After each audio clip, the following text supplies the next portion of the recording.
वैभवी महाराष्ट्राच्या मराठी साहित्य परंपरेत अनेक शिलेदारांची नावं घेता येईल. माझी माय मराठी, मराठी मायबोली हिचा इतिहास हा हजारो वर्षांचा आहे. आणि मला वाटतं अशा अभिजात मराठी भाषेचे जे सगळे पाईक आहेत, तो इतिहास जर पाहिला तर अनेक दिग्गजांची नावं आपल्या डोळ्यासमोर येतात.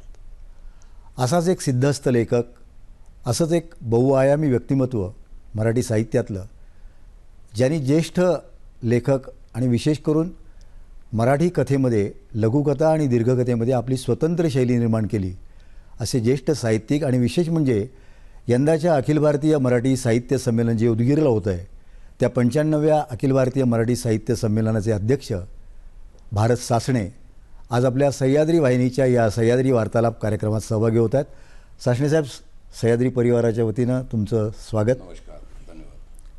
सर, ज्या दिवशी तुम्ही साहित्य संमेलनाचे अध्यक्ष झालात आणि तेही बिनविरोध झालात, ही बातमी जेव्हा तुम्हाला पहिल्यांदा कळाली त्यावेळेला तुमच्या मनातल्या भावना, तुमचं बालपण हे ऐकायला आम्ही सगळेच उत्सुक आहोत.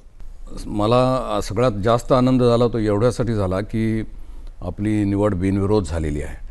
कारण जेव्हा तुम्ही निवड होते आणि बिनविरोध होत नाही त्यावेळेला त्याचा अर्थ असा असतो की तुम्ही काही गटांना दुखावलेलं असतं, कोणाच्या तरी मनात ते नसतं आणि कोणाच्या काही लोकांच्या मनात ते असतं. अशा प्रकारे जो काही एक तिथे संघर्ष झालेला असतो, तो संघर्ष टाळून सर्वानुमते एकमताने निवड झाली, ही त्यातल्या त्यात मला अत्यंत आनंदाची अशी गोष्ट वाटली. कारण शेवटी निवड होणं हे सन्मानाने होणं आवश्यक असतं. तसं ते झालं आणि सर्वांच्याच मनामध्ये असं आलं की याला आपण अध्यक्ष केलं पाहिजे. ही जी काही भावना आहे ती मला फार सुखावह, चांगली, आनंदाची, आनंददायी अशी वाटलेली आहे. तुमचं बालपण म्हणजे तुमची माहिती जेव्हा पाहिली तेव्हा लक्षात आलं की तुमचा जन्म हा जालन्याचा आहे. आणि मराठवाड्यातला तो सगळा प्रदेश, त्यावेळची परिस्थिती, ह्या सगळ्या गोष्टींचा परिणाम कुठेतरी आपल्या व्यक्तिमत्वावर होत असतो. आणि निश्चितच तुमच्या साहित्यामध्ये विशेष करून तुमचं कथावाङ्मय आहे. त्या कथावाङ्मयातल्या अनेक व्यक्तिरेखा, अनेक पात्र, त्यातले विषय, त्यातले आशय, यातून ते प्रतिबिंबित झालेलं आहे. तर तुमचे बालपणातले दिवस, त्यावेळची साहित्यिक वातावरण, ते तुम्ही नेमकं आज कसं आठवता? माझा जन्म जालन्याचा जरी असला तरी जालन्यामध्ये मी काय त्या काळामध्ये जास्त दिवस व्यतीत केलेले नाही आहेत. कारण वडिलांच्या बदल्या व्हायच्या. माझा जन्म झाल्यानंतर ते जिथे जिथे गेले पुढे, तिथे तिथे मी त्यांच्याबरोबर गेलेलो असणार. परंतु माझ्या सुस्पष्ट आठवणी या धुळे शहरापासून आहेत. कारण धुळ्याला माझे वडील तिथे फौजदार म्हणून पहिल्यांदा नाही त्यावेळेला गेले आणि तिथे मी काहीतरी 3री-4थी एकत्र एकाच वर्षामध्ये अशी काहीतरी केलेली आहे. तेव्हा धुळे शहराच्या ज्या अतिशय सुस्पष्ट आठवणी आहेत त्या मी यक्षनगरीच्या आठवणी नावाच्या एका दीर्घ लेखामध्ये मांडलेल्या आहेत. त्यावेळेला लेखक म्हणून माझ्या लेखक असण्याची जी बीजं आहेत ती कशी पेरली गेली त्या काळामध्ये आणि सभोवती जे वातावरण होतं, जो निसर्ग होता, जो समाज होता, त्याचा माझ्यावर नेमका कसा परिणाम झाला याचं मी विस्तृत असं विवेचन त्या लेखामध्ये केलेलं आहे.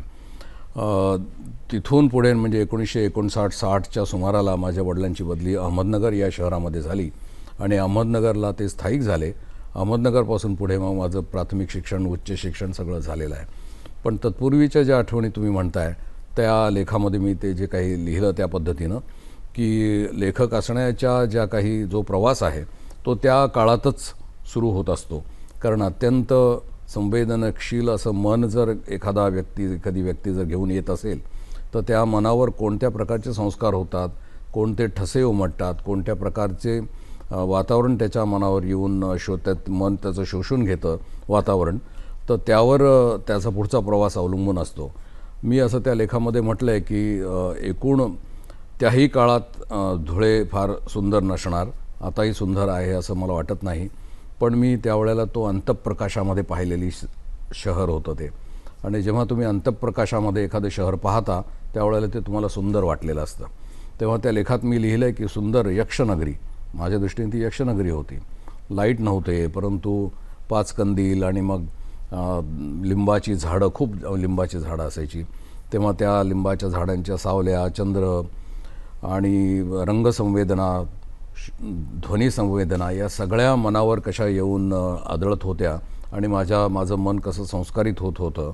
वाचन एका बाजूने चालू होतं. चांदोबासारखे एका अर्थानं खूप चांगली म्हणजे ज्याला आपण बालसाहित्यामधलं महत्त्वाचं असं एक मासिक म्हणतो ते त्यावेळेला येत असे आणि त्या वाचनापासून सुरुवात झाली. तिथून हळूहळू मी संस्कारित होत गेलेलो असणार आणि नगरपासून पुढे माझा पुढचा प्रवास सुरू झालेला आहे.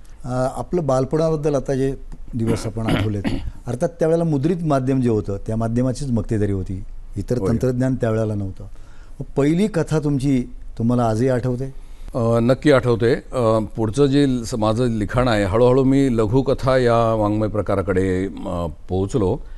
तेव्हा त्याची सुरुवात मला माझ्या आठवणीप्रमाणे अशी झालेली की शाळेच्या आणि कॉलेजच्या मध्ये जी वार्षिकं असत त्या वार्षिकांमध्ये कथा या प्रसिद्ध होत असत आणि मी लिहायला लागलो आणि माझे गुरुजन त्याच्यामध्ये आवर्जून छापायला लागले त्या वार्षिकांमध्ये आणि तिथून माझ्या कथा सुरू झालेल्या आहेत. त्यामुळे वर्षातून 1 किंवा 2 वेळेला, जर वर्षातून 2दा निघत असतील शाळेची किंवा कॉलेजची मासिकं किंवा एकदा निघत असेल तर वर्षातून एकदा, या पद्धतीनं माझ्या कथा तिथे छापून यायला लागल्या आणि हळूहळू मित्रमंडळींच्या आणि सगळ्या गुरुजनांच्या असं लक्षात आलं की हा काहीतरी लिहितोय, वेगळा असं लिहितोय आणि एक प्रोत्साहनाचं असं वातावरण निर्माण झालं की तो लिही, आणि त्या पद्धतीने मी लिहित गेलेलो आहे.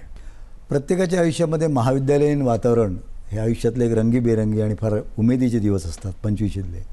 तुम्ही ज्या नगरच्या महाविद्यालयात होतात त्यावेळेचं तिथलं वातावरण, तिथलं मराठी वाङ्मय मंडळ, तिथले उपक्रम, ह्याच्याकडं तुम्ही नेमकं कसं पाहता? त्याला आपण इंग्रजीत बोलायचं झालं तर गोल्डन डेज असं म्हणू शकू. सुवर्णमय दिवस सगळे, तारुण्याचे दिवस, आणि काहीतरी करायचं आहे, काहीतरी निर्माण करायचं आहे, क्रिएटिव्हिटीचे दिवस आपण म्हणू शकू. अशा अर्थानं मी त्या दिवसांकडे पाहतो. तेव्हा त्या दिवसांनी मला खूप काही दिलेलं आहे. आमच्या त्या तत्कालीन वातावरणामध्ये आणि त्यावेळेला कॉलेजमध्ये अनेक विभाग असत. नाटकाचा विभाग असायचा. तेव्हा मधुकर तोरणमल त्यावेळेला बाहेर पडले होते, म्हणजे मी कॉलेजमध्ये प्रवेश घेतला आणि ते बाहेर पडले, परंतु तरी देखील त्यांची नाटकं मी पाहिलीत.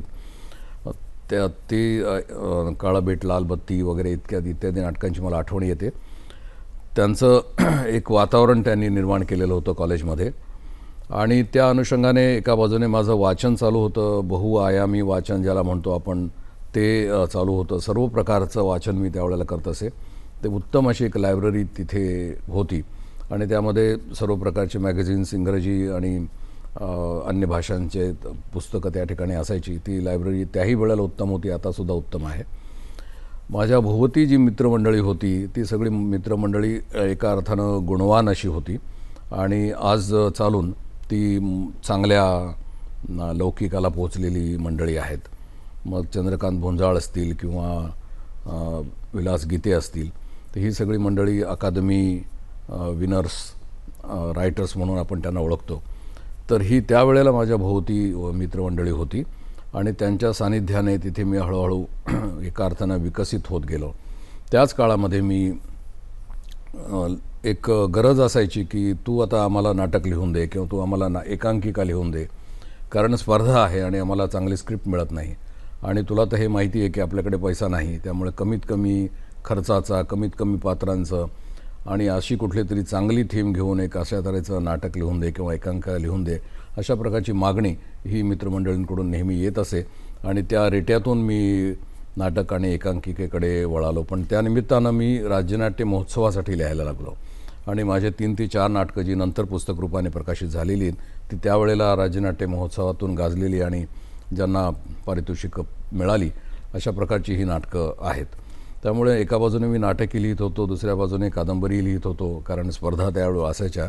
आणखीन एका गोष्टीचा मला आवर्जून उल्लेख करायचा आहे, तो असा की आता जरी मासिकं बंद पडलेली असली तरी तत्कालीन परिस्थितीमध्ये भरपूर मासिकं त्यावेळेला प्रकाशित होत असत आणि या मासिकांच्या स्वतःच्या कथास्पर्धा जाहीर होत असत. तेव्हा अशा लघुकथा स्पर्धांकडे मी कथा पाठवायचो आणि मला असं लक्षात यायला लागलं की मी कथा पाठवतो आहे आणि मला पारितोषिक मिळतं आहे. त्यामुळे माझा जो पहिला संग्रह जो जॉन आणि अंजिरी पक्षी प्रकाशित झाला 80मध्ये, तो 72 ते 80च्या दरम्यान मी जितक्या म्हणून स्पर्धांकडे कथा पाठवल्या तिथे प्रथम पारितोषिक प्राप्त कथांचं हे संकलन आहे. त्यामुळे एका अर्थानं ते वैशिष्ट्यपूर्ण म्हणायला पाहिजे. पण त्यामुळे एक हुरूप असा आला की आपण कथा लिहू शकतो वेगवेगळ्या ठिकाणी. त्यामुळे कथाकारांच्यासाठी चांगले दिवस असं जर आपण म्हटलं तर तो काळ त्या दृष्टीने अनुकूल होता असं म्हणायला हरकत नाही. त्या अशा वातावरणामध्ये मी एका बाजूने लिहितो, वाचतो आहे, नाटक लिहितो आहे. नाटकात कामं वगैरे मी केली नाहीत, पण नेपथ्यापर्यंत मी गेलेलो होतो. त्यामुळे नाटकाचं मीटर मला कथेमध्ये उपयोगी पडलेलं आहे. आणि अतिशय गुणवान अशी गुरुजन मंडळी आणि गुणवान अशी मित्रमंडळी त्यावेळेला भोवती होती. या सर्वांचा लक्ष्मण हरद्वानी यांचा मी उल्लेख करायला पाहिजे. आता ते वृद्ध आहेत, परंतु तरी त्यांचं काम सुरू आहे, संशोधन सुरू आहे. पण हिंदी आणि सिंधी भाषेत त्यांचं मोठं काम आहे. अशा प्रकारची सगळी गुरुजन मंडळी त्यावेळेला अहमदनगर कॉलेजमध्ये होती. त्यामुळे हा जो आपण प्रश्न विचारला की त्या काळातलं योगदान काय, तर मी असं म्हणेन की गोल्डन डेज असं म्हणता येईल आपल्याला. आणि मला असं वाटतं की नगरच्या महाविद्यालयानं म्हणजे तुमच्या एकूण बोलण्यातनं तुमचा जो पुढे सिद्धस्थ लेखकाचा जो पाया रचला गेला तो नगरच्या महाविद्यालयाने, मला वाटतं नाटकाचा आपण उल्लेख केला सर, तर सदाशिव अमरापूरकर वगैरे ही मंडळी जी होती ही त्यावेळेला आपल्याला समकालीन महाविद्यालयामध्ये होय तर समकालीन होती आणि त्यांची पण नाटकं आणि एकांकिका या बसवल्या जायच्या. दुसरा एक ग्रुप होता त्यांचाही ती मंडळी देखील नाटकं बसवत असत आणि त्यांची पण नाटकं एकमेकांना परस्परांना बघणे, चर्चा चालणे हाही प्रकार चालत असे. अमरापूरकर तिथूनच नंतर बाहेर पडले आणि चित्रपटसृष्टीमध्ये गेले आपल्याला माहिती आहे. मित्र, पारंपरिक मराठी कथेला एक वेगळं आयाम दिलं ते भारत सासणे सरांनी दिलं. सर, 72 ते 80 या दशकामध्ये तुम्ही लघुकथा तुमच्या सगळ्या प्रकाशित झाल्या आणि त्यानंतर मग दीर्घकथांचं लेखन तुमचं सुरू झालं. असं म्हटलं जाणं म्हणजे ज्येष्ठ नाटककार प्राध्यापक वसंत कानेटकर असं नेहमी म्हणायचे आवर्जून की लेखक हा व्याघ्र नजरेचा असायला पाहिजे. समाजातल्या प्रत्येक गोष्टी, संवेदना, जे घडतं ते टिपण्याची शक्ती त्याच्याकडे असायला पाहिजे. आणि मला वाटतं ज्या पद्धतीमध्ये तुमचं जीवन, तुम्ही सगळं बालपण या सगळ्या वेगवेगळ्या महाराष्ट्रातल्या प्रांतांमध्ये तुमचं गेलं आणि त्या सभोवताली जी माणसं तुम्हाला भेटली आणि जे तुमचं हे सगळं साहित्य आज लोक वाचतात आणि मग लोकांना असं कुठेतरी वाटतं, वाचकाला कुठेतरी वाचतं की ही लेखकाला भेटलेली जी सगळी माणसं आहेत ती कुठेतरी या दीर्घकथांमधून, या लघुकथांमधून ही पात्र कुठेतरी जिवंतपणे उभी राहतात. तुम्हाला काय वाटतं? निश्चितच असं होत असतं. आपण असं विचारलेलं आहे मला की जी काही पात्र तुमच्या कथांमधून आणि दीर्घकथांमधून येत आहेत ती भोवती असतात की नाहीत, किंवा असली तर त्यातली काल्पनिक किती आणि प्रत्यक्षातली किती, अशा स्वरूपाचा हा प्रश्न असावा असं मला वाटतं. त्याचं उत्तर मी असं देईन आपल्याला की आपल्या भोवती जी माणसं असतात ती माणसं आपल्या मनावर निश्चित असा एक परिणाम करत असतात. आणि जे काही तुम्ही बघता, मग ते इथे बघता, पूर्वी केव्हा तरी 10 वर्षापूर्वी पाहिलेलं असतं आणि अन्य ठिकाणी पाहिलेलं असतं कधी केव्हा तरी, या सर्वांचं संमिश्रण होऊन एक प्रवृत्ती म्हणून पहिल्यांदा ती तुमच्यासमोर येते आणि नंतर ती कथेमध्ये व्यक्ती म्हणून किंवा पात्र बनून यायला लागते. त्यामुळे अशा प्रकारच्या प्रवृत्ती जेव्हा तुम्ही बघत असता संबंध जीवनाच्या पटलावर, त्यावेळेला तिथून तुम्हाला खूप काही प्रेरणा मिळत असतात की माणसं अशी कशी वागतायत, का वागतायत, त्यांच्या स्वतःच्या लढाया काय आहेत छोट्या मोठ्या, त्यांची स्वप्न काय आहेत, त्यांचं दुःख काय आहे. तेव्हा सर्वसामान्य माणूस हा केंद्रबिंदू मानून लिहिणं ही प्रत्येक लेखकाची प्रतिज्ञा असते, ती माझी पण आहे. आणि त्यामुळे मी सर्वसामान्य माणसाच्या एकूण जीवन प्रवासाबद्दल अतिशय आस्था बाळगणारा लेखक आहे. त्यामुळे मी त्या सर्वसामान्य माणसाकडे खूप कुतूहलानं बघतो, आस्थेने बघतो आणि प्रेमाने बघतो. त्यामुळे या माणसाच्या कथा या माझ्या लघुकथांमध्ये आल्या पाहिजेत किंवा दीर्घकथांमध्ये आल्या पाहिजेत असं नकळतपणे मला वाटत असणार आहे. म्हणून ज्याला आपण कॅरेक्टरायझेशन म्हणतो इंग्रजीमध्ये, अशा प्रकारची विलक्षण पात्र ही या कथांमधून आणि दीर्घकथांमधून येतात असं समीक्षकांचं म्हणणं आहे. तर ते एका अर्थानं बरोबर आहे की त्यामध्ये जे विलक्षण अशा प्रकारचा जो काही जी वृत्ती आहे ती आपण भोवती बघत असतो कुठे ना कुठेतरी. त्यातून संपूर्णपणे काल्पनिक असं काही नसतं. जे कारण निर्वात पोकळीतून काही येतच नाही. संबंध जीवनामध्ये जे काही तुम्हाला पाहायला मिळतं आहे ते तुमच्या कथेमध्ये झिरपत असतं, येत असतं आणि ते येऊ द्यावं आणि किती आणायचं आहे, किती यायचं, किती येऊ द्यायचं नाही हे मात्र लेखकाने ठरवायचं असतं. त्या पद्धतीनं मी ठरवतो. म्हणून तुम्ही म्हणता त्या पद्धतीनं खूप पात्र वेगवेगळ्या प्रकारची त्याच्यात येतात. त्यामुळे विषयांची विविधता, पात्रांची विविधता आणि आशय जो त्या पलीकडे जो पसरलेला आहे तो जो मला व्यक्त करायचा आहे त्याच्यासाठी म्हणून मी कथा लिहितो. आणि त्यामुळे एक व्यापक असं एक पटल मी निवडलेला आहे. सर, एका बाजूला लघुकथा, दीर्घकथा हा एक वेगळा व्याप, एक स्वतंत्र शैली, आणि दुसऱ्या बाजूला तुमच्यातलाच लेखक विपुल असं मराठी बालसाहित्य लिहून जातो. मला वाटतं ही दोन साहित्यातले दोन वेगळे प्रवाह आहे. तर ही सांगड तुमच्यातला लेखक कशी करतो? एकीकडे तुम्ही तर कथा लिहितात आणि दुसऱ्या बाजूला परत बालसाहित्याचं विपुलही लेखन करताय. चांगला प्रश्न विचारला. बालसाहित्याबद्दल खरं तर मला बोलायला आवडेल आपल्याशी. कसं आहे की बालसाहित्य हा एक गंभीरपणे लिहिण्याचा साहित्य प्रकार आहे. त्याच्याकडे खूप कॅज्युअली बघितलं जातं आणि त्यामुळे आपण काहीतरी गुन्हा करतो आहे असं त्या लेखकांना कधी वाटत नाही. ही त्यातली गमतीची गोष्ट आहे. गांभीर्यपूर्वक बालसाहित्य लिहिलं पाहिजे, जबाबदारीने लिहिलं पाहिजे. एक मोठी जबाबदारी तुमच्यावर येऊन पडलेली असते. कोणत्या प्रकारचा संदेश तुम्ही त्या साहित्यातून देणार आहात मुलांना हेही पाहिलं पाहिजे इत्यादी भान लेखकाला नसतं.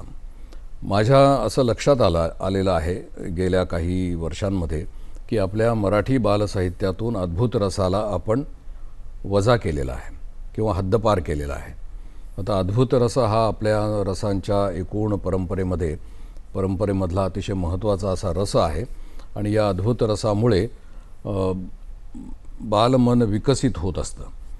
त्यामुळे त्या वयामध्ये प्रत्येक मुलाला अद्भुत रसाचं सेवन करणं हा त्याचा हक्क आहे. या गोष्टीचा आपल्याला विसर पडलेला आहे. त्याऐवजी आपण इन्फॉर्मेटिव्ह, माहितीपर अशा प्रकारचं खूप साहित्य निर्माण केलेलं आहे. आपण अवकाश, संगणक, गणित, कोडी इत्यादी या गोष्टी संबंध त्या बालसाहित्यामध्ये आणतो आहोत. दुसऱ्या बाजूने भाववाद आणतो आहोत, परंतु अद्भुत रसाला मात्र आपण स्थान दिलेलं नाही. तर हे आपण आत्ता अवचितपणे झालेलं आहे असंही नसून सातत्याने होताना दिसतं आहे. गेल्या 10-20 वर्षामध्ये अद्भुत रसात्मक बालसाहित्य आपल्या संपूर्ण पटलातून अदृश्य झालेलं आहे. त्यामुळे त्या ज्या लांब नाकाच्या चिटकिणी आहेत, जादूगार आहेत, राक्षस आहेत, राजकन्या आहेत लांब केसाच्या, सोनेरी केसांच्या, राजपुत्र आहे, उडते घोडे आहेत, या सर्वांना आपण तळघरामध्ये टाकून दिलेलं आहे. तेव्हा आता या तळघरातून त्यांना बाहेर काढण्याची जबाबदारी आपली आहे असं मी मानत आलो. परंतु त्याचबरोबरीने अंधश्रद्धा इत्यादीला स्पर्श करायचा नाही. आणि आधुनिक वातावरण आहे, अतिशय ज्याला आपण बुद्धिप्रमाणवाद म्हणतो तो देखील आपल्याला प्रिय आहे. या सर्व गरजातून आवश्यकता लक्षात घेऊन तरी देखील आपल्या साहित्यामध्ये एक अद्भुत रस आणला पाहिजे याची जाणीव ठेवून मी लिहित गेलेलो आहे. त्यामुळे माझ्या निर्माण केलेली मी पात्र असतील आणि पुन्हा मला असंही लक्षात आलं की प्रातिनिधिक पात्र एक फास्टर फेणेस सोडले तर त्यानंतर मग आणि ते लेखक आता मागे पडले, काळाच्या पडद्याआड गेलेले आहेत. नंतर अशा प्रकारचं पात्र सहसा निर्माण झालं नाही. त्यामुळे असं प्रातिनिधिक पात्र निर्माण करावं की जे त्या मुलांना आपलं वाटेल आणि ते स्वतःला ज्या पात्रामध्ये पाहू शकतील अशा प्रकारचं पात्र आपण निर्माण करावं याची पण मला गरज वाटत होती. परंतु ती निर्माण करत असताना त्याचबरोबरीने अद्भुत रसाची जी मागणी आहे यांच्या सुप्त मनामधून निर्माण झालेली, तर ती आपण दिली पाहिजे हा मी एक प्रयत्न केला. आणि मला आणखीन एक मुद्दा असा सांगायचा आहे की ज्या मुलांच्या ज्या व्यक्तीच्या बालपणामध्ये अद्भुत रसाचा संबंध त्याच्या मनाशी आलेला आहे तो माणूस पुढे विकसित व्यक्तिमत्वाचा, तरल बुद्धीचा, प्रतिभावान संशोधक किंवा सायंटिस्ट, शास्त्रज्ञ किंवा लेखक होऊ शकतो. परंतु ज्यांचा संबंध आलेला नाही अशी जी मुलं आहेत ती मात्र पोटार्थी, शुष्क, अतिशय सामान्य प्रतिभेची, सामान्य बुद्धीची अशी होतात, असं देखील माझं निरीक्षण आहे. परंतु आणि जेव्हा मी बालमानसशास्त्रामध्ये हे वाचलं की असं होतं, त्यावेळेला माझं जे निरीक्षण आहे ते बरोबर आहे, याचा मला आनंद झाला. सर, तुम्ही मगाशी बोलता बोलता तळगराचा उल्लेख केला, तर मला असं वाटतं की बालसाहित्याला सुगीचे दिवस यायला पाहिजेत, होय. असं आपण चर्चा परिसंवादातून नेहमीच अभिव्यक्त होत आलेलो आहोत. तर हे खऱ्या अर्थाने बालसाहित्याला सुगीचे दिवस कसे येतील, तुम्ही काय सांगाल? अर्थातच त्याचा की जे प्रतिभावान लेखक आहेत त्यांनी बालसाहित्याकडे वळलं पाहिजे, हा एक पहिला मुद्दा आहे. जाणीवपूर्वक त्यांनी लिखाण केलं पाहिजे, बालसाहित्य निर्माण करायला पाहिजे, हा दुसरा मुद्दा आहे. आणि त्यांच्या लेखनाला मोठ्या प्रमाणामध्ये आपण प्रकाशितसुद्धा केलं पाहिजे, हा तिसरा मुद्दा आहे. परंतु आणि वेगवेगळे प्रयोग झाले पाहिजेत. मी उदाहरण आपल्याला देईन की कॉमिक्स नावाचा जो प्रकार आहे, जो इंग्रजीमध्ये खूप चालतो, ज्याला मराठीमध्ये आपण चित्रफीत किंवा चित्रकथामाला असं काहीतरी म्हणूयात, तर अशा प्रकारचा असा प्रकारचा जो प्रयोग आहे तो मराठीच्या बालसाहित्यामध्ये झालेलाच नाही आहे. आपल्या ग्रामीण भागातल्या मुलांना कॉमिक्स वाचता येत नाही, त्यांची नजर डावीकडून उजवीकडे वळते की वरून खाली वळते, याच्याकडे माझं लक्ष असतं. बहुधा मुलगा पहिलं चित्र पाहतो, मग खालचं पाहतो, त्याच्यानंतर खालचं पाहतो, इकडे नजर फिरली पाहिजे हे त्याला कळत नाही. आणि जेव्हा निशब्द कॉमिक्सची चित्र असतात तरी देखील ती समजून कशी घ्यायची, कारण शब्दच नाही आहेत, संवाद नाही आहेत, तरी देखील कॉमिक्स कसं वाचायचं याचं कोणतंही ट्रेनिंग त्याला नाही आहे, प्रशिक्षण नाही, त्यामुळे त्याला वाचता येत नाही. मग त्यामुळे त्याची जी कल्पनाशक्ती आहे ती आणखीन तरल होत नाही. तर हा जो प्रकार आहे की मग हे छापायचं कोणी, तर त्याला खर्च खूप येतो, रंगीत असावं लागतं, ते कागद चांगला असायला पाहिजे, त्यामुळे त्याची किंमत जास्त येते. मग किंमत जास्त असेल तर घेणार कोण, ही भीती आपल्या प्रकाशकांच्या मनामध्ये असल्यामुळे कोणी या प्रयोगाकडे वळलेलं फारसं सहसा दिसत नाही. परंतु कॉमिक्स देखील मोठ्या प्रमाणात बालसाहित्यात आली पाहिजेत आणि सहजपणे आली पाहिजेत, अशी माझी स्वतःची आग्रही अपेक्षा आहे. सर, कथाकार म्हणून तुमच्याबद्दल जेव्हा लोक आपुलकीनं बोलतात तेव्हा पारंपरिक कथेला छेद देऊन नवप्रयोगशीलता कशी येईल हे तुमच्या लेखनातून तुम्ही सातत्याने पाहिलेलं आहे. कारण तिथे दोन धोके असतात लेखकाला, की तो त्याच्या लेखनामध्ये तोचपणा येऊ शकतो किंवा कुठेतरी मग त्या लेखनाला त्याची थांबण्याची एक विरामाची एक वेळ येऊ शकते. तर मला वाटतं ही नवप्रयोगशीलता जी आली, जसं तुमचं ठकीच्या लग्नाचं नाटक किंवा दुसरी नाटक नावाची जी कथा आहे, तर ही नवप्रयोगशीलता सहजपणे आली की या पद्धतीचं आपल्याला लेखन करायचं आहे या उर्मीतनं आली? हा चांगला प्रश्न आहे. याचं उत्तर मी देताना थोडंसं मागे जाईन. 80 ते 90 या दशकामध्ये प्रामुख्याने मराठीमध्ये दीर्घकथा लिहिण्याचा जो ट्रेंड होता तो वाढायला लागला आणि प्रामुख्याने मीच दीर्घकथा लिहायला लागलेलो होतो. माझ्या पूर्वसुरींनी दीर्घकथा लिहिल्या होत्या, जी असतील, चित्रेम असतील, आणखीन कोणी असतील.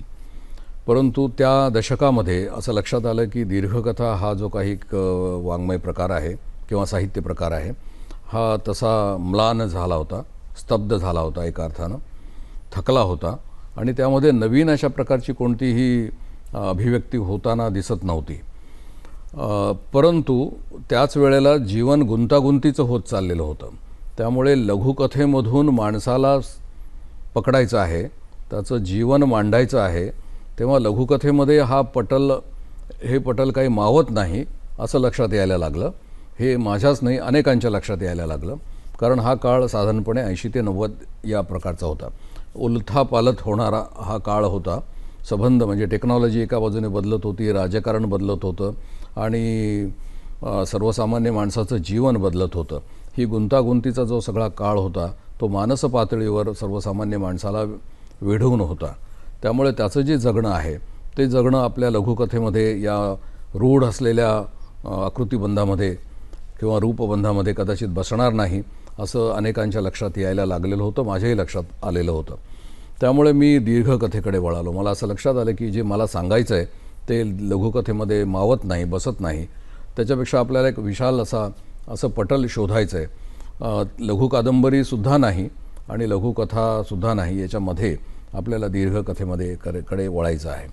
त्यामुळे मी दीर्घकथा लिहायला लागलो आणि मग तुम्ही म्हणता तसं की त्यामध्ये नवता कशी शोधली.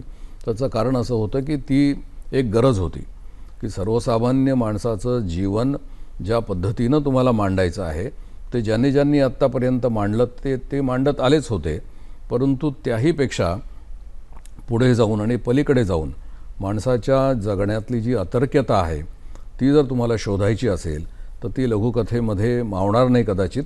म्हणून आपण दीर्घकथेकडे वळालो पाहिजे, कारण त्याच्यामध्ये बहुकेंद्री एक वातावरण असतं.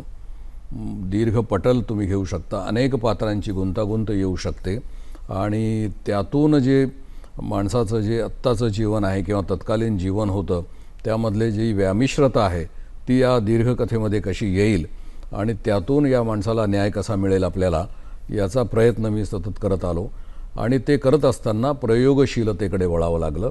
तुमचा प्रश्न असा आहे की ठकीच्या लग्नाचं नाटक नावाची जी कथा आहे की जी श्रुतिकेच्या अंगानं जाते, त्यामध्ये एक शिल्पकार एका खोलीमध्ये आपलं काम करत बसलेला आहे आणि तो ठकी नावाच्या एका बाहुलीचं निर्मिती करतो आहे आणि त्या कास्ट शिल्पकार आहे तो. हळूहळू ठक ठक ठक ठक ठोकत राहतो तो आणि अतिशय एकाग्रपणे तो काम करतो आहे. परंतु त्याच वेळेला शेजारच्या खोलीमध्ये काहीतरी चाललं आहे आणि तिथे जे काही चाललं आहे ते त्याच्या कानावर पडतं आहे. त्यामुळे संवाद ऐकू येत आहेत, बघत नाही तो तिकडे काय चाललं आहे आणि तरी देखील ते त्या संवादावरून त्याला अंदाज येतो की तिकडे काय चाललेलं आहे. आणि अशा पद्धतीने इथे चालणारं काम, तिकडे ऐकू येणारे शब्द, यातून हे संबंध नाट्य त्या कथेमध्ये पसरत राहतं. तर ते खूप वैशिष्ट्यपूर्ण अनेकांना वाटलं. त्याचे अनुवाद देखील या कथेचा झालेला आहे. शुभवर्तमान नावाच्या पुस्तकामध्ये कथासंग्रहामध्ये ही कथा माझ्या माहितीप्रमाणे समाविष्ट आहे आणि त्याचा हिंदी अनुवाद झाला. ती कथा एक शैलीचा प्रयोग आणि एक वैशिष्ट्यपूर्ण मांडणी यामुळे ती हिंदीमध्ये देखील खूप कुतूहलाचा विषय निर्माण होऊन त्यावर चर्चा झालेली आहे. मित्र, बहुमुखी प्रतिभावंत लेखक म्हणून साशणे सरांचं नाव आवर्जून घेतलं जातं. सर, हे बहुमुखी लेखनाची जी एक उर्मी, एक वेगळी शैली जी तुमच्यात आली, म्हणजे जसं तुम्ही आता बालसाहित्याचा उल्लेख केलात, पण तुम्ही 4-5 नाटकं लिहिलीत, त्याही पलीकडे जाऊन त्याच्या आधी तुम्ही एकांकिका लेखनसुद्धा केलं.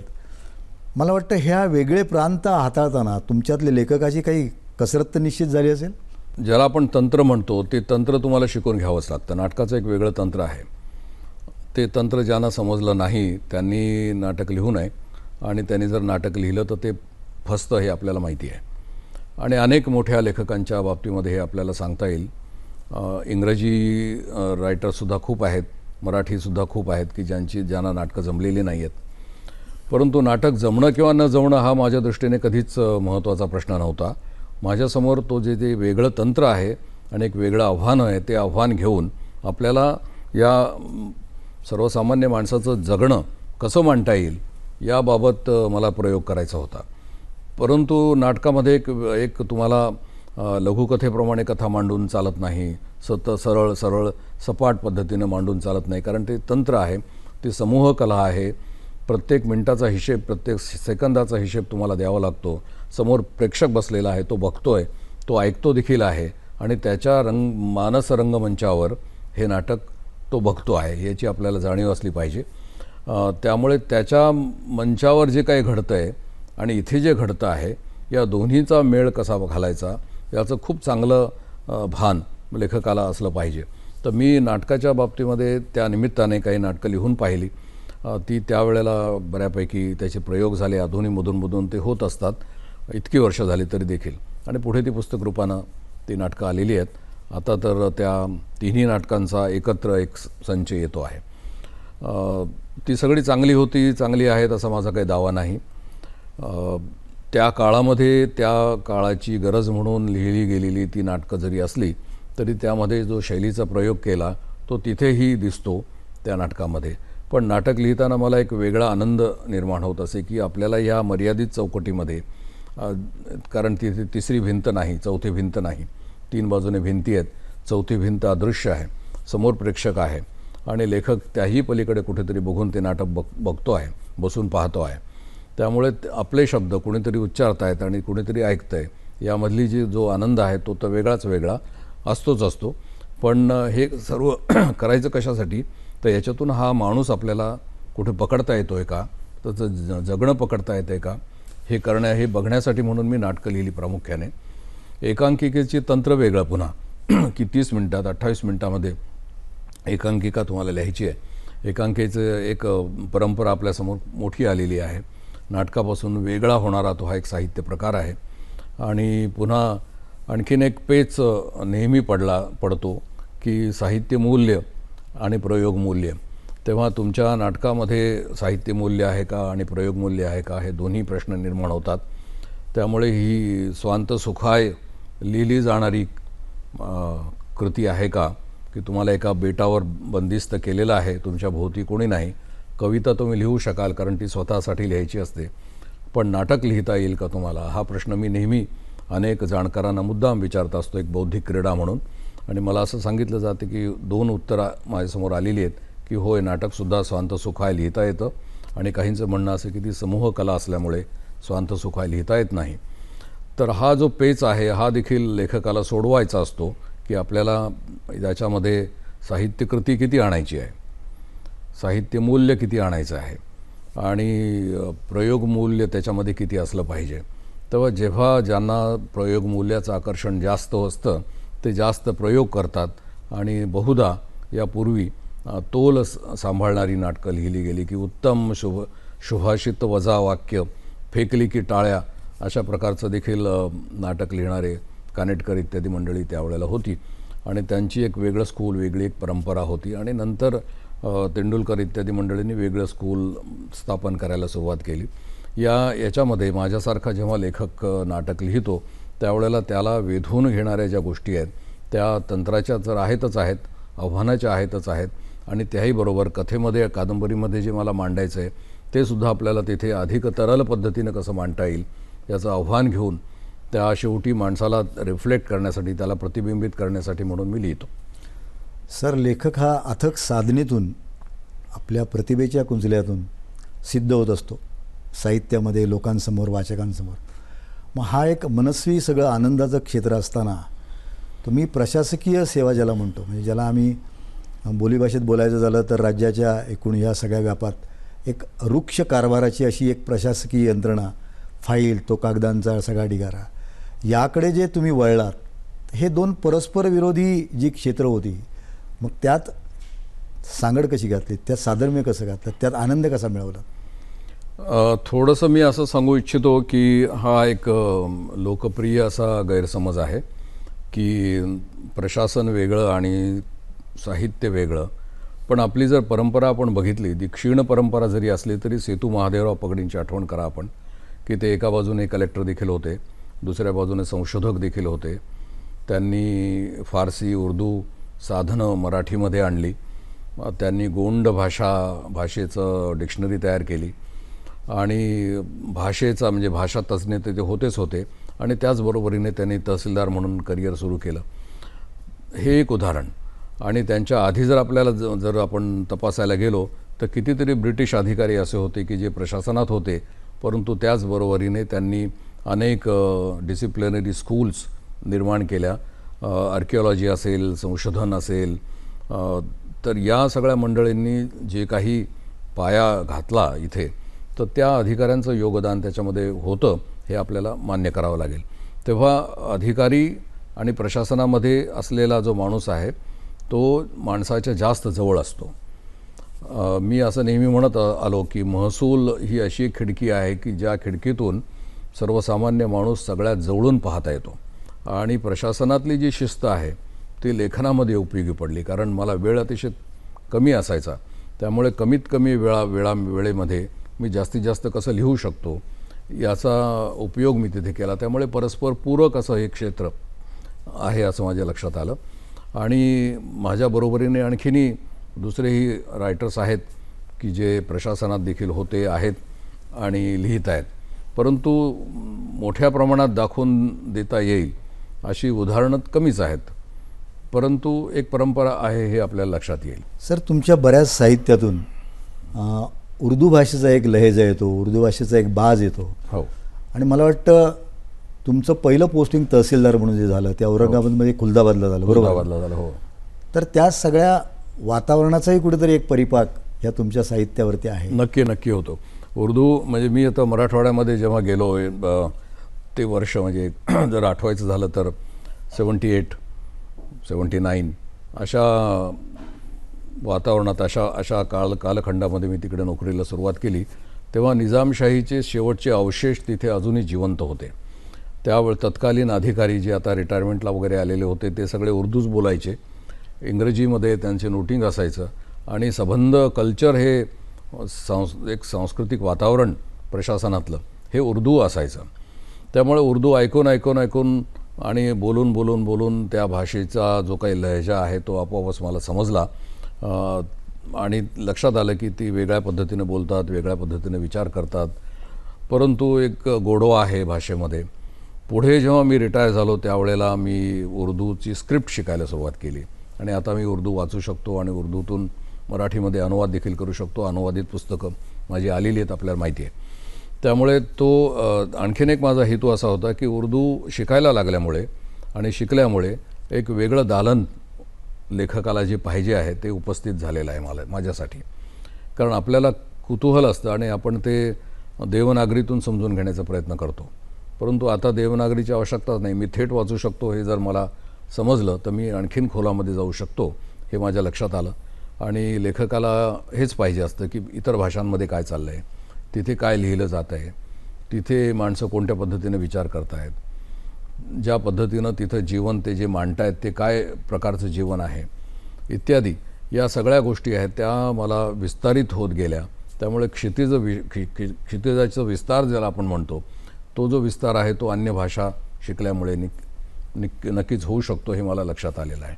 त्यामुळे उर्दूचा लहेजा त्यातली जो गोडवा आहे आणि पुन्हा त्यामध्ये असलेला जो अर्थपूर्णता आहे ती आपल्या कथांमध्ये माझ्या सहजपणे येते. तर ती अर्थात आवश्यक असेल त्याच वेळेला येते, एरवी येत नाही. परंतु जर पात्र तशी असतील, त्या पद्धतीने बोलत असतील किंवा त्या भूगोल तसा जर मी निवडला असेल तर त्या पद्धतीने लोक बोलत राहतात. उदाहरणार्थ दाट काळा पाऊस नावाची जी कथा आहे त्यात कथानायक हा कुठेतरी हिंदी भाषी टापूमध्ये गेलेला आहे आणि मुझफ्फरनगर नावाच्या काल्पनिक ठिकाणी गेलेला आहे. जरी ते नाव प्रत्यक्षात असलं तरी ते हे नव्हे, तर हे ठिकाण वेगळं आहे. पण तिथली पात्र सगळे उर्दू आणि हिंदीच बोलतात. परंतु कथा तर आपल्याला मराठीत लिहायची आहे. त्यामुळे संवादांची जी काही सरमिसळ आहे ती अतिशय एका अर्थानं ज्याला आपण लय म्हणतो ती लय सांभाळून त्या कथेमध्ये आलेली आहे. त्यामुळे त्याचं एक वैशिष्ट्य आहे असं मला सांगण्यात आलेलं आहे. जसं तुम्ही सर हिंदीतल्या बरंच साहित्य अनुवादित केलं तसं तुमच्या अनेक कथा, लघुकथा, दीर्घकथा त्यांचेही कथासंग्रह हे इतर भाषांमध्ये जेव्हा प्रकाशित झाले हो, तर त्यावेळेला तुमच्यातला जो मूळ लेखक आहे, एखादं पुस्तक भाषांतरित झाल्यानंतर आपल्याला एक वेगळा आनंद होतो. तर खऱ्या अर्थानं तो आनंद तुम्हाला मिळाला का, की नुसती आपली पुस्तकं तुमची भाषांतरित होत गेली? नाही, त्याच्यातून मला अनुवादाची जी शक्ती आहे, जी ताकद आहे ती मला कळाली. कारण जेव्हा इंग्रजीमध्ये माझी एखादी कथा अनुवादित होते आणि ती केरळमध्ये वाचली जाते तेव्हा केरळमधला असलेला, आणि आपल्याला माहिती की तिथे 100% साक्षरता इत्यादी आहे, तर केरळमधला जो वाचक आहे किंवा जो रसिक आहे तो थेट जेव्हा माझ्याशी संपर्कात माझ्या येतो त्यावेळेला मला अनुवादाची शक्ती लक्षात येते. असंही लक्षात येते की लेखक हा काही केवळ महाराष्ट्रापुरता थांबलेला नाही आहे, तो सीमारेषा ओलांडून केव्हाच कुठेतरी गेलेला आहे, पुढे पोचला आहे. त्याचप्रमाणे जेव्हा कन्नडमध्ये माझी 3-4 पुस्तकं प्रकाशित झाली, हिंदीमध्ये झालेली आहेत आणि इंग्रजीमध्ये सुद्धा 2 फ्रेंड्स 2 मित्रचा अनुवाद प्रकाशित झाला, तो वाचल्यानंतर तर भारताच्या बाहेरून देखील मला प्रशंसा प्राप्त झाली. तेव्हा लेखक हा अनुवादामुळे सीमारेषा ओलांडून दूरपर्यंत जाऊ शकतो याचा अनुभव मला घेता आला आणि त्यामुळे अर्थातच खूप आनंद वाटला की आपलं लेखन हे अन्य ठिकाणी कुठेतरी दूर बसलेला माणूस हा वाचतो आहे. तेव्हा आपला वाचक हा कुठेही असू शकतो हे जे भवभूतीने सांगून ठेवलं आहे की काळ अनंत आहे, पृथ्वी विपुल आहे आणि हा जो समान धर्म जो तुमचा वाचक आहे किंवा तुमचा प्रशंसक आहे तो काळाच्या कुठल्याही टप्प्यावर कधीही कुठेही तुम्हाला भेटेल, हे जे काही आश्वासन त्यांनी आपल्याला देऊन ठेवलं आहे तर ते त्याचा प्रत्यय मला आलेला आहे. सर, प्रशासकीय सेवेतली तुमची जी वाटचाल आहे म्हणजे तहसीलदार, मग डेप्युटी कलेक्टर, ॲडिशनल कलेक्टर आणि बीडला कलेक्टर म्हणून आपण काल काम केलं आणि 2011 साली आपण निवृत्त झालात. तर एका बाजूला साहित्य लेखन, विपुल वाचन, त्यासाठी द्यायचा वेळ, दुसरीकडे कुटुंब, एक कुटुंबवत्सलपणा तुमच्यामध्ये आहे, प्रत्येक माणूस हा एक कुटुंबाचा पालनकर्ता असतो, आणि दुसऱ्या बाजूला राज्य शासनाच्या अशा प्रशासकीय सेवेत की 24 तास तुम्हाला अलर्ट राहावं लागतं, सतर्क राहावं लागतं, आणि अशा वेळेला मग आपल्या कुटुंबाकडेही दुर्लक्ष होतं. ही जी सगळी वेळेची, नियोजनाची जी सगळी बंधनं होती, हा जो सगळा चौकटीचा भाग होता, यातून कधी असं वाटलं का की आता हे काही नको आपल्याला फक्त मनस्वी आपल्या पद्धतीचाच छंद करावा? कधीतरी ह्या सरकारीपणाचा तुम्हाला कधी कंटाळा आला का? नाही, मी मगाशी म्हटलं तसं हा पूरकच भाग होता. प्रसंग आले असतील, परंतु उबग नाही आली की नको हे सगळं सोडून देऊन आपण लिखाणच केलं पाहिजे, कारण त्यामध्ये कुठेतरी पलायनवाद देखील लपलेला असेल, आणि अशा पलायनवादाचं काही मी समर्थन कधीच केलं नाही. जबाबदारी जी आपण स्वीकारलेली आहे ती व्यवस्थित पार पाडली पाहिजे, मग कौटुंबिक जबाबदारी असो किंवा प्रशासकीय जबाबदारी असो. आणि कुटुंबाने अर्थातच मला साथ दिलेली आहे आधीपासून. त्यामुळे माझं लेखन वाचन, माझे छंद याकडे कारण त्यांनी देखील खूप लक्ष घातलं, आणि त्यांचं देखील मन हे कलावंताचंच असल्यामुळे एक घरामध्ये खूप आपण ज्याला सांस्कृतिक वातावरण म्हणतो असंच वातावरण घरामध्ये सुद्धा राहिलेलं आहे. त्यामुळे त्यातून कधी ताण निर्माण झाला नाही की मला काहीतरी वाचायचं आहे आणि त्या विरुद्ध वातावरण घरामध्ये निर्माण आहे, असं कधीच झालं नाही आहे. जे मी वाचायचो ते माझी बायको पण वाचते, अशा पद्धतीनं तो तोल नेहमी सांभाळला गेला, एक समन्वय त्याच्यातून झालं. त्यामुळे क्रिएटिव्हिटीसाठी उपयुक्त आणि उपकारक असं वातावरण घरामध्ये नेहमी राहिलं, ही एक चांगली अशी गोष्ट आहे. सर, साहित्य संमेलनाबद्दल सर्वसामान्य मराठी रसिकांमध्ये, वाचकांमध्ये अगदी वेगळी मतमतांतरं असतात. प्रत्येकाला एक अभिव्यक्ती स्वातंत्र्य आहे, प्रत्येकाला एक मत आहे. तर एक स्वतः लेखक, एक स्वतः वाचक, आणि आता तर संमेलनाचे, उदगीरच्या संमेलनाचे होणारे तुम्ही नवनिर्वाचित आणि तेही बिनविरोध असे अध्यक्ष आहात. साहित्य संमेलनाबद्दल तुमच्या मनातल्या कप्प्यात या साहित्य संमेलनाबद्दल नेमकं काय वाटतं? मी असं म्हणत आलेलो आहे की ग्रामीण भागामधल्या छोट्या छोट्या ठिकाणी साहित्य संमेलनाचा जो एक विलक्षण असा ओढा असतो, त्याचं कारण असं की तिथे राहणारा जो माणूस आहे, सर्वसामान्य माणूस, त्याच्या मनामध्ये एक सांस्कृतिक भूक आहे, आणि ती भूक आपण काय भागवू शकत नाही. तिथपर्यंत पुस्तकं जात नाही आहेत, तिथे पुस्तक विक्री केंद्र नाही आहेत, लायब्ररीज ज्या असतील त्या अत्यंत मोडकळीला आलेल्या अवस्थेमध्ये आहेत, महाराष्ट्रभर हे आपण बघतो. अशा वेळेला त्यांना पुस्तकं मिळत नाहीत, कुठून मिळवायची हे कळत नाही, आणि समजा मिळालीच तर कोणत्या प्रकारची पुस्तकं आपण वाचली पाहिजेत, घरात आणली पाहिजेत आणि मुलांना दिली पाहिजेत, याच्याबद्धलची निवड करण्याचं जे काही स्वातंत्र्य आहे ते देखील पालकांना मिळत नाही. अशा वातावरणामध्ये, अशा साहित्य संमेलनातून एक वेगळं वातावरण निर्माण होतं आणि संबंध समाजामध्ये एक वलय निर्माण होतं की त्या वेळेला की एक साहित्य संमेलन घडतं आहे म्हटल्यानंतर सर्व घरातली मंडळी त्या ठिकाणी येऊन जातात, पुस्तकं बघतात, त्यांना पाहायला न मिळणारी पुस्तकं त्या ठिकाणी उपलब्ध होतात. पैसा असेल तर ते विकत पण घेतली जाते. आपण ऐकतो की 3-3, 4-4 कोटी किंवा 6 कोटीचं विक्री झाली किंवा व्यवसाय झाला, असं आपण जे पेपरमध्ये वाचतो.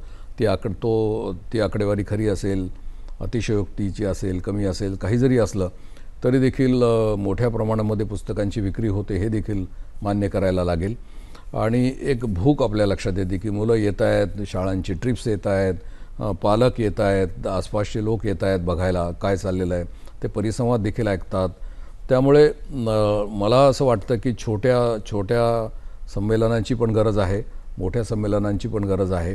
आणि संमेलनं हा काही निरुपयोगी, निरुपद्रवी अशा प्रकारचा प्रकार नसून त्याची एक निश्चित अशी उपयुक्तता आहे. त्यामुळे साहित्य संमेलनं ही भरवली पाहिजेत, असं माझं प्रथमपासूनच मत होतं. आता ज्या ठिकाणी साहित्य संमेलन भरतं आहे तिथे मी जाण्यास उत्सुक आहे. त्याचं कारण असं की त्या ठिकाणी 5 ते 6 प्रकारच्या भाषा बोलल्या जातात, ज्या समाजासमोर आपण जाऊन आता बोलणार आहोत. आणि तो समाज हा कोणताही भाषिक संघर्ष न बाळगता अतिशय प्रेमाने असा राहतो आहे. त्यामुळे तिथून जो काही प्रेमाचा संदेश, संबंध देशामध्ये जाणार आहे तो आपल्याला तारक अशा स्वरूपाचा आहे. कारण एका विद्वेषी अशा वातावरणात आपण राहतो आणि भाषिक संघर्ष, जातीपातीचे संघर्ष, धर्माचे संघर्ष हे आपण आज बघतो आहोत. तर त्या सर्वांवर अशा ठिकाणी जाणं हा एक उतारा असू शकतो. कारण त्या ठिकाणी तिरंगा बनला जातो, त्या ठिकाणी किल्ला आहे, त्या ठिकाणी इतिहास घडला.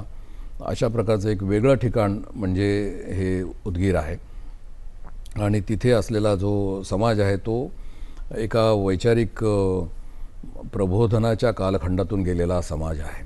कारण नाय डोळे इत्यादी मंडळींनी जे तिथे कार्य केलेलं आहे आणि जे काही वैचारिक जागृती निर्माण झाली त्यातून हा समाज निश्चित घडला. त्यामुळे तिथे जायला आणि तिथे बोलायला मी उत्सुक आहे. पण आपला प्रश्न मुळातला असा होता की साहित्य संमेलनाबद्दल काय वाटतं. तर माझं मत असं आहे की साहित्य संमेलनं छोट्या प्रमाणात, मोठ्या प्रमाणात, मध्यम प्रमाणात, भव्य प्रमाणात सर्व ठिकाणी झाली पाहिजेत. कारण ती जी काही सरस्वतीची उपासना आहे ते आपण घरोघरी नेली पाहिजे, न्यायला पाहिजे. त्या ठिकाणी लक्ष्मीची उधळण नको, पण साधेपणाने म्हणा कोणत्याही प्रकारे पण साहित्य संमेलनं व्हावीत या मताचा मी आहे. सर, प्रत्येक माणसाला आपल्या बोलीभाषेबद्दल, आपल्या भाषेबद्दल हा जाज्वल्य अभिमान असला पाहिजे, जो मला आहे, तुम्हाला आहे, समस्त मराठी रसिकांना आहे. पण वस्तुस्थिती नाकारून चालणार नाही. आज जर आपण बघितलं की अभिजात दर्जाची एकीकडे चर्चा चालू आहे आणि त्याच वेळेला आज मराठी शाळा ह्या ओस पडू लागल्या आहेत. तर एक साहित्यिक, एक चिंतनशील लेखक म्हणून ह्या सगळ्या विरोधाभासाकडे तुम्ही बघताना तुम्हाला नेमकं काय वाटतं? माझं मत असं आहे की मराठी भाषा तर अभिजात आहेच, ही पहिली गोष्ट आहे. त्यासाठी आपल्याला कोणाचं सर्टिफिकेट, कोणाचं प्रमाणपत्र नको आहे. कोणी जर दिलं व्यावहारिक कारणासाठी तर आपल्याला ते पाहिजे आहे, हा भाग वेगळा. पण व्यावहारिक कारण बाजूला जरी ठेवलं तरी मराठी भाषा ही नक्कीच अभिजात आहे. कारण 2500-3000 वर्षाचा इतिहास हा आपण मांडला आहे केंद्र शासनासमोर. त्यावेळेला मराठी भाषा कशी बोलली जात होती इत्यादी सर्व प्रकारचा अभ्यास आपण केलेला आहे आपल्या रिपोर्टमध्ये. त्यामुळे आज ना उद्या केव्हा तरी केंद्र शासन ते मान्य करेल अशी आपण अपेक्षा करू. त्यासाठी प्रयत्न देखील चाललेत आपल्याला माहिती आहे. परंतु भाषा अभिजात आहेच आणि त्याबद्दलचं कोणतेही न्यूनगंड आपल्या मनामध्ये नसावं या मताचा मी आहे. दुसऱ्या बाजूने तुम्ही म्हणताय की शाळा ओस पडत आहेत, मराठीकडे आपलं दुर्लक्ष होतं आहे आणि दुसऱ्या बाजूने मराठी भाषेचा आपण अभिमान बाळगतो आणि ही आमची भाषा अभिजात म्हणून जाहीर करा अशा प्रकारचा दबाव आपण केंद्रावर आणण्याचा प्रयत्न करतो. मला वाटतं याच्यामध्ये कुठेतरी दांभिकता देखील आहे समाजाची. कारण जर आपल्याला मराठीचा आज अभिमान असेल तर आपण मराठीच्या शाळा देखील ओस पडू देता कामा नये या विचारांचे आपण असलो पाहिजे. पण तसं होताना दिसत नाही. आपल्या मुलांचा ओढा, लहान मुलांचा ओढा किंवा त्यांच्या पालकांचा ओढा हा इंग्रजी शाळेकडे जास्त झुकलेला दिसतो. कारण त्यांना जर एखादं पुस्तक आपण वाचायला दिलं तर त्यांचे पालक ओशाळतात आणि ते म्हणतात की नाही, त्यांना वाचता येत नाही, आम्हालाच वाचून दाखवावं लागेल त्यांना, परंतु त्यांना इंग्रजी वगैरे वाचता येतं. ही वस्तुस्थिती आज घरोघरी महानगरामध्ये तरी विशेषतः आपल्याला दिसते आहे. त्यामुळे मराठीकडे एका बाजूने दुर्लक्ष आणि दुसऱ्या बाजूने अभिमान हा जो काही परस्पर विरोधी असा जो भाग आहे तो लेखक या नात्याने अस्वस्थ करणारा आहे. सर, दुसरं असं की साहित्यिकांकडे आणि लेखकांकडे समाजाचा पाहण्याचा दृष्टिकोन आहे. समाजातले प्रश्न असतील, समस्या असतील, वेगळ्या सामाजिक चळवळी असतील, तर लोकांची अशी एक धारणा असते आणि लोकांचा असा एक दृष्टिकोन असतो की लेखकाने बोललं पाहिजे, जिथे अभिव्यक्ती स्वातंत्र्याचा मुद्दा येतो. मला वाटतं की थोडक्या शब्दात त्याचं विवेचन तुम्ही करणं जास्त संयुक्तिक ठरेल. लेखकाने सत्य बोललं पाहिजे, लेखकाने सत्याचा उच्चार केला पाहिजे, तो देखील उच्च रवाने केला पाहिजे, निर्भयता पाहिजे इत्यादी सर्व गोष्टींची एक अपेक्षा केली जाते. ती मी तर स्वतः मांडतच आलेलो आहे आणि सर्व प्रकारचे जे लेखक आहेत ते देखील असंच काही सांगत आलेले आहेत. परंतु त्याचबरोबरीने हे देखील सत्य आहे की अन्य प्रत्येक घटकाची सुद्धा तितकीच जबाबदारी असते. लेखकाचीच असते असं नाही, तर अन्य घटक जे आहेत, अन्य व्यक्ती ज्या आहेत त्यांची देखील ही जबाबदारी आहे की त्यांनी देखील विवेकाचा आवाज हा बुलंद ठेवला पाहिजे. आपल्या मनामधला जो आतला आवाज आहे, ज्याला महात्मा गांधी म्हणत असत, तो आतला आवाज ऐकला पाहिजे आणि सत्य बोललं पाहिजे.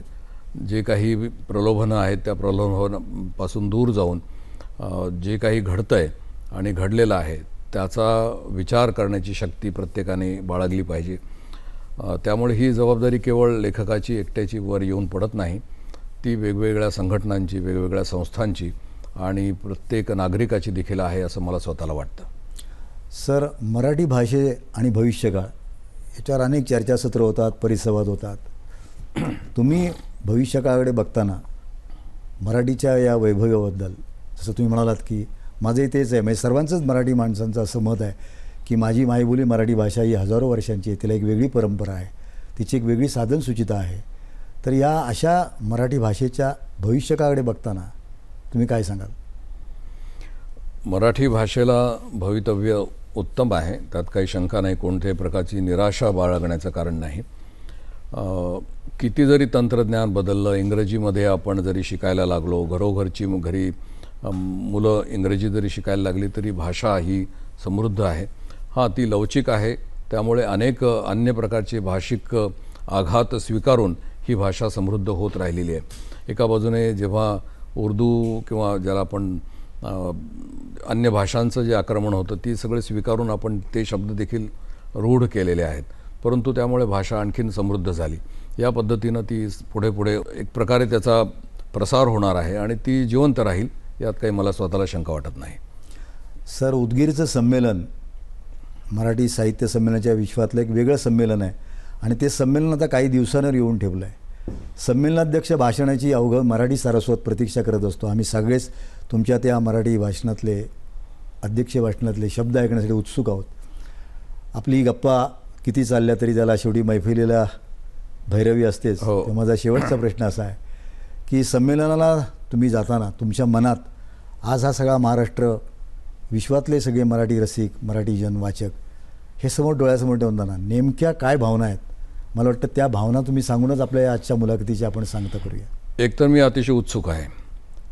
मगाशी मी म्हटल्याप्रमाणे त्या ठिकाणी जो समाज माझ्यासमोर उपस्थित राहणार आहे तो वैचारिक जागृती प्राप्त केलेला समाज आहे आणि विविध अशा प्रकारच्या सामाजिक जाणीवा बाळगणारा असा तो समाज आहे. तिथे शैक्षणिक कार्य मोठ्या प्रमाणात झालं, त्यामुळे एक प्रतिकात्मक अशा प्रकारचं ते शहर आहे असं मी मानतो आणि त्या ठिकाणी महाराष्ट्रभर आणि महाराष्ट्राच्या बाहेरचे देखील रसिक येऊन पोचणार आहेत मोठ्या प्रमाणामध्ये आणि सर्वच जगाचं लक्ष लागलेलं असणार आहे की तिथे काय, कोणत्या स्वरूपाचे विचार व्यक्त केले जातील. त्यामुळे मी अतिशय उत्सुक आहे की त्या ठिकाणी योग्य प्रकारे संदेश त्या ठिकाणून मला देता येईल असं मला वाटतं. सर, आपल्या छान गप्पा झाल्या.